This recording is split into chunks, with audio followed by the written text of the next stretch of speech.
বিসমিল্লাহির রহমানির রহিম। সম্মানিত শিক্ষক মণ্ডলীগণ, আসসালামু আলাইকুম। ওয়েব বাজার বিডির পক্ষ থেকে আন্তরিক অভিনন্দন ও শুভেচ্ছা। আজকের এই ভিডিওতে আমরা দেখব কিভাবে আপনারা স্টাফের আইডি কার্ড আইডি যে নাম্বারটি আছে সেই আইডি নাম্বারটাই কিভাবে আপনি কাস্টম আইডি নাম্বার তৈরি করবেন স্টাফের, সেটি করার জন্য আপনারা ড্যাশবোর্ডে যাবেন এবং এখানে দেখুন আমি দেখাচ্ছি। এখানে স্টাফ নামে একটি প্যানেল আছে, সেই স্টাফের আপনারা যাবেন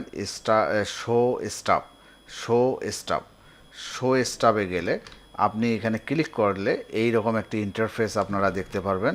এরকম একটি ইন্টারফেস আপনারা দেখতে পারবেন।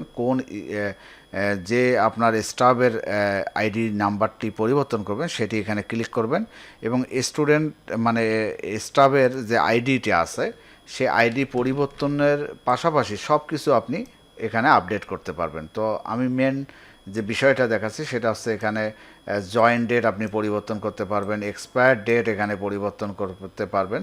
তো মেইন যে আইডি নাম্বারটা আমরা সেটাই পরিবর্তন করব এখান থেকে। এই যে আইডি নাম্বারটি, স্টাফ আইডি নাম্বারটি, তো আমরা এখানে 0000 দিয়ে আমরা 10 দিলাম। এই 0010 দিয়ে আমরা একটা আইডি, আপনি আপনার মতো করে আইডি নাম্বার বসিয়ে এখানে দেবেন। যদি আমি এখন স্টাফের আমি দেখাই যে আইডি নাম্বারটি, আইডি কার্ড যদি আমি শো করি তাহলে দেখুন এখানে পরিবর্তন হয়ে গেছে। দেখুন এখানে পরিবর্তন হয়ে গেছে।